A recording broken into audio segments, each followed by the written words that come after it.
Welcome to Women Embracing Life Over 60. Later is greater. I'm so glad you chose to be here today because this week I have a guest that I'm really excited about. She is someone that I have been following for about a decade. Her name is Lea Genders of Lea Genders Fitness. If you're looking for more energy, less stress, and a healthier mindset, you are in the right place. Lea is a dedicated and passionate fitness professional who focuses on empowering people, especially women over 40, to achieve their health and fitness goals. Her unique approach emphasizes sustainable habits, mental strength, and a balanced mindset. As a National Academy Sports Medicine certified personal trainer, a running coach, and a level 2 precision nutrition coach, she draws on her extensive experience to guide her clients through personalized training programs and fitness goals. What I loved the most about working with Lea was that she herself has experienced the challenges we are confronted with when trying to begin or just to stick with our health and fitness goals. She talks about solutions. She talks about workarounds, and my favorite, dialing it down, because in real life, there are times when we just can't stick to the plan. So, how do we handle that? Her forte is her passion about inspiring others and coming alongside as a caring friend and providing simple methods to overcome obstacles and stay on course. This woman has become a beacon of inspiration to me as I am now 67 and I don't want to give up on my health and fitness aspirations.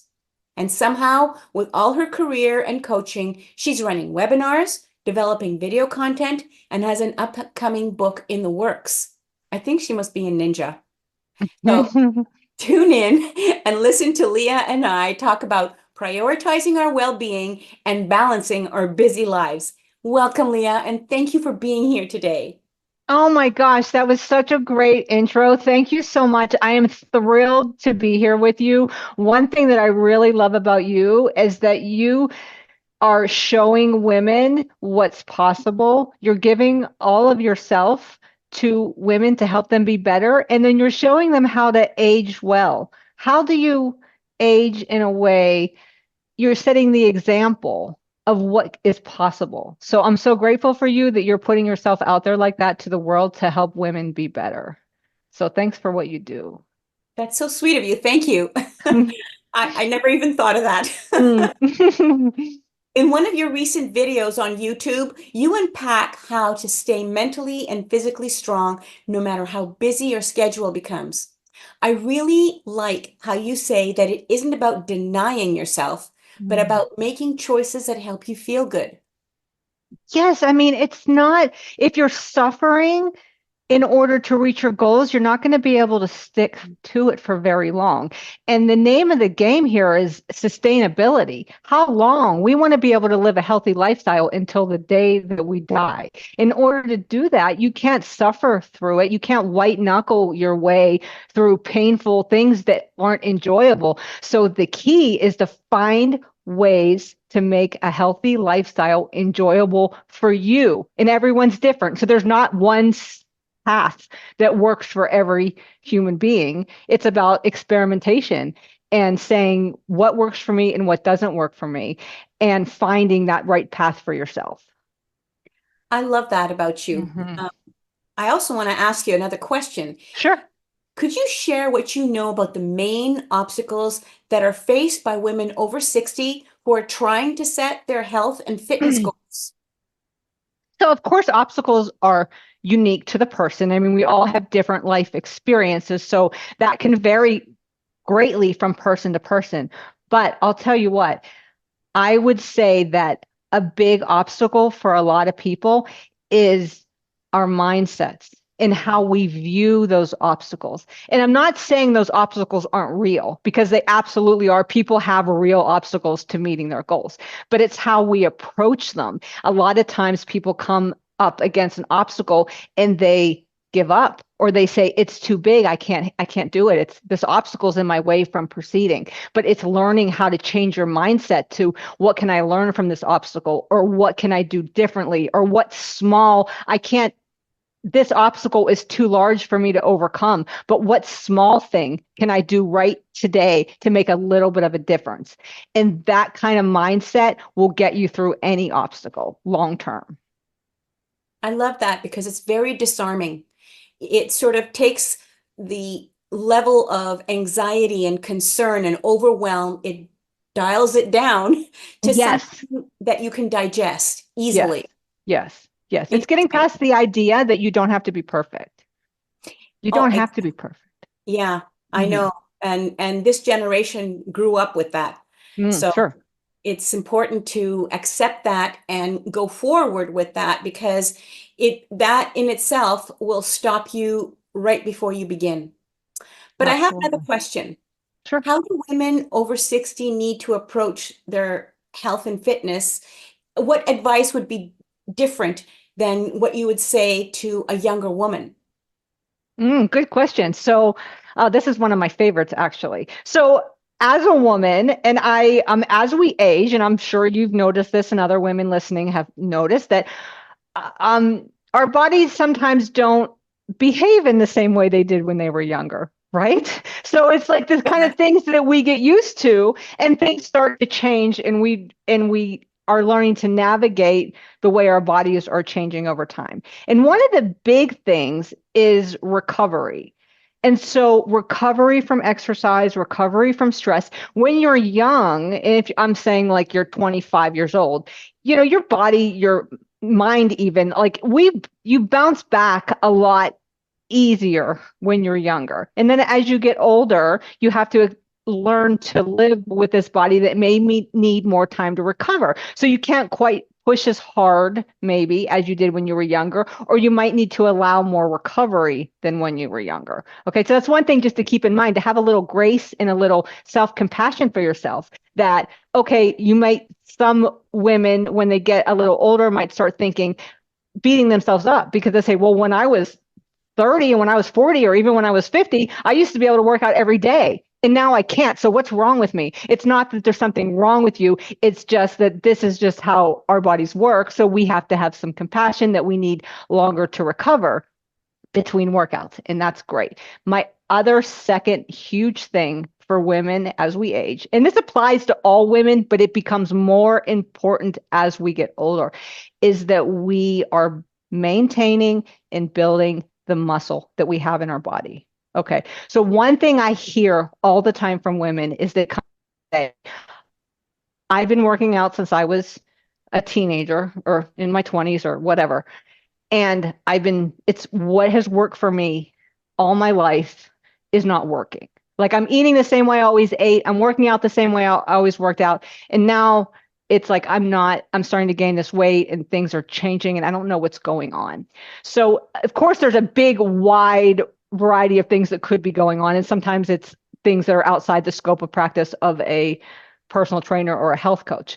But a lot of times, what happens as we age, unless we do something intentionally about it, from the time you're 30 on, we start to lose muscle. Yeah. If you lose muscle, those same calories that you were eating that were going to maintaining that muscle you had, that muscle's not there. It doesn't need the calories to maintain anymore because you're losing it. So that muscle's being stored. I mean, those calories are being stored as fat. So Yeah. how do you combat that? You make sure intentionally you are you are thinking about maintaining and building that muscle. And you do that by strength training. And that's hitting every major muscle group twice a week minimum. And then eating enough protein in order to give the environment to maintain and build that muscle. So those two things get very, very important as you age, because as we get older, it becomes less about what do my abs look like in the mirror, and it becomes more about, in 20 years, am I going to be able to sit down and stand up from the toilet without assistance? Am I going to be able to move around my life? And the more muscle you have, the longer you're going to be able to do that. That's very interesting that you say that because I personally have noticed that, and I've transitioned from running less to doing a lot more strength training. Hmm. And Hmm. I have noticed that in as short a workout as 30 minutes twice a All week, you, my muscle is getting better. yep, that's all And you I'm need. Hmm. and also very interesting, Grace and Frankie had an episode where Grace couldn't get off the toilet. And in the television program, she's in her 70s, Hmm. and they're talking about that whole issue. So it's not an uncommon thing, and it's just something that we haven't addressed. Yes. Talking about Jane Fonda, we all grew up with her workouts, and I Yes. don't know if calorie counting was associated with Jane Fonda or it was just a thing that we did, but we Hmm. grew up counting calories. Hmm. How does that impact women over 60? You mentioned protein. We Hmm. don't think about protein because protein has too many calories, right? Okay. So yes, I understand that. When I grew up in a similar environment, I remember the Jane Fonda and then of course counting calories and that. And my perspective here is if you're someone that grew up counting calories and you're very comfortable with that, and it's something that comes easy to you because you've been doing it your whole life, and it's a way for you to monitor your intake and you enjoy it, and it's not a lot of mental space, then by all means do what is working. I would never tell someone to stop doing something that's working for them. If counting calories works for you, then great. But for some people, if counting calories feels like a burden, if it feels like this extra layer of stress on top of everything else you're already stressed about, if it feels too hard, if it feels like it's too much, my perspective there is, like I said in the beginning of this podcast, is find something that works for you.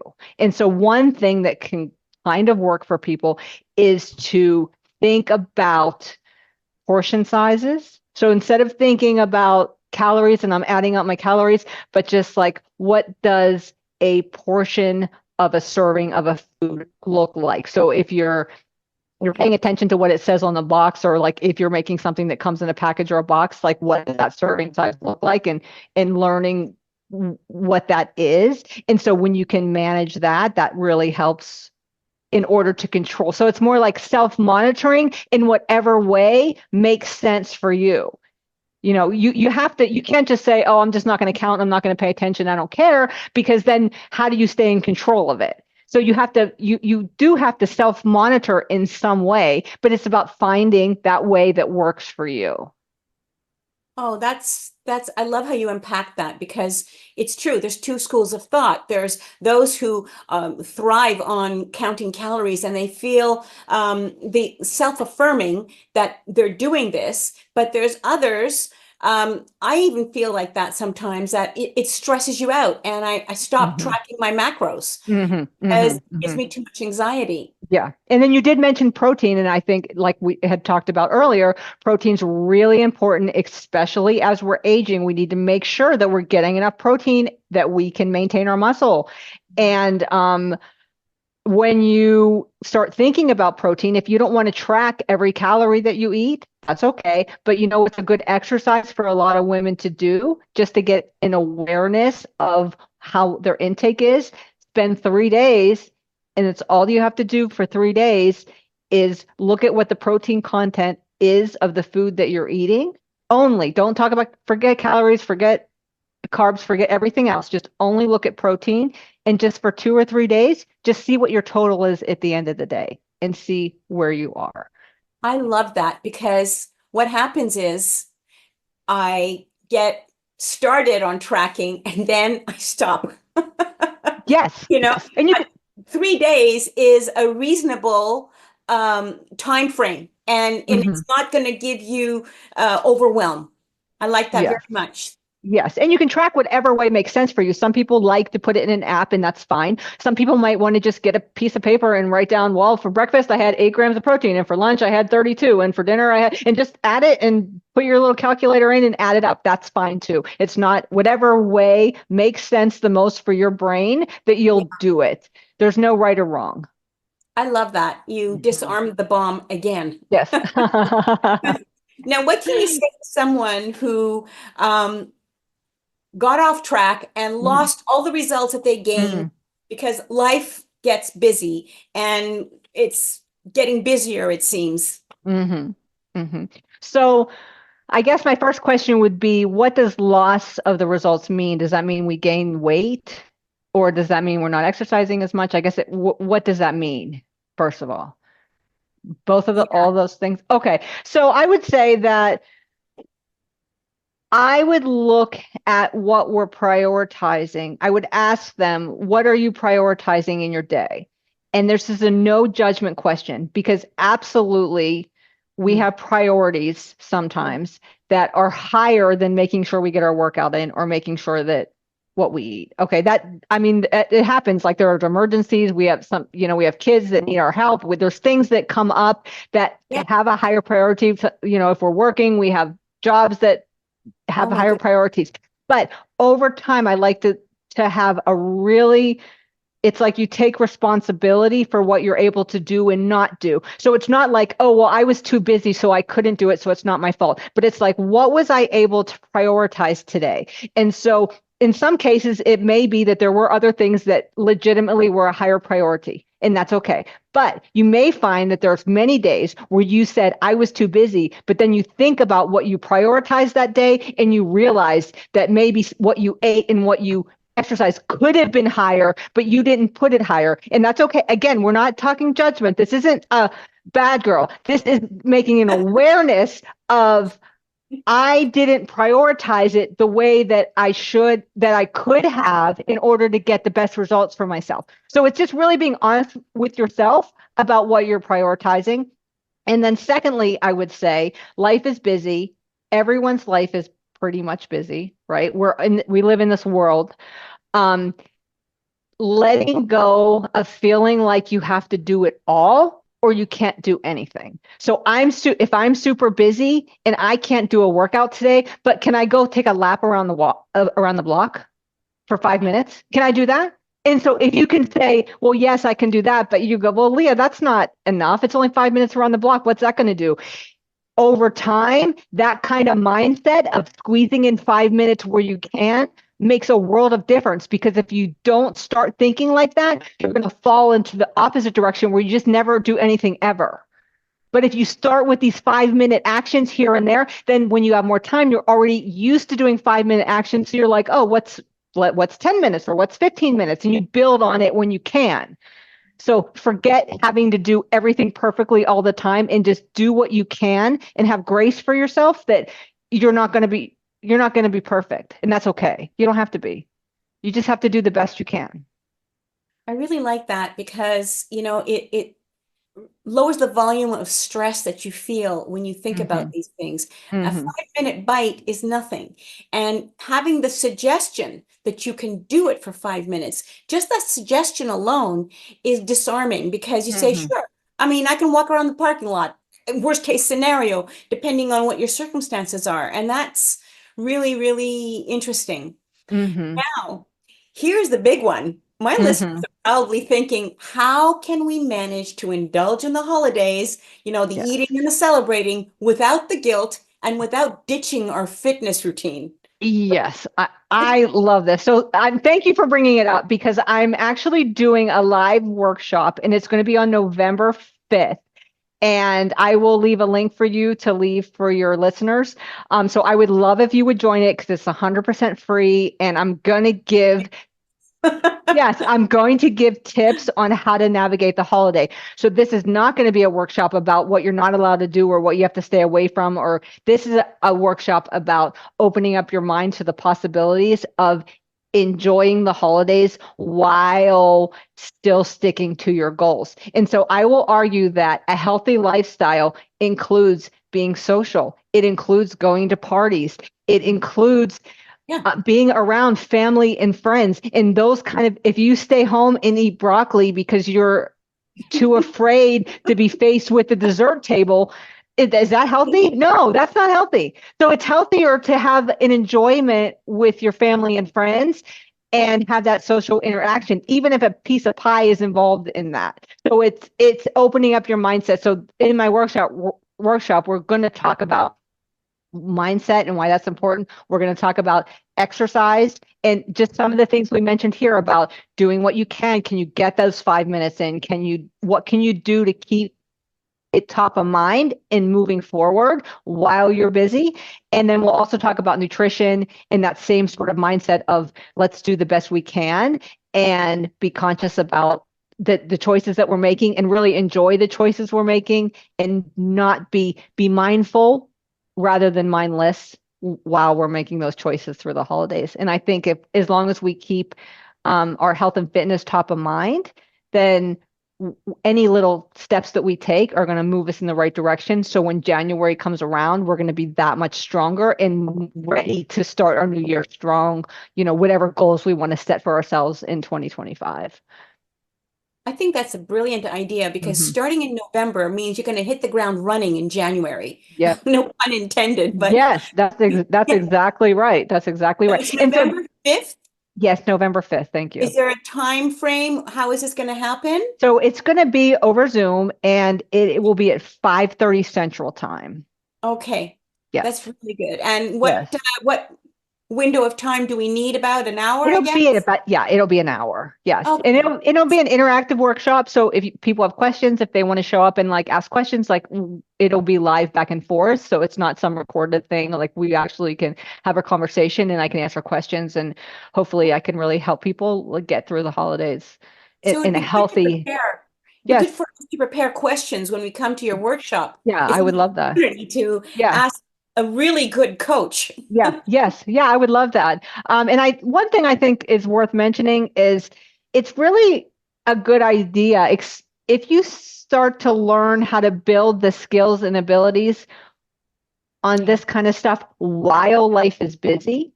Can you imagine how great when things kind of ease up a little bit? So doing it now is actually better than waiting until it's a slower time, right? Because you're building the skills to work through when it's busy. If you wait till life is less busy to start, then when life gets busy, you're going to fall off track because you're not going to know what to do. So you start now when it's busy, and then when things lighten up, then you'll have more capacity to grow and build from there.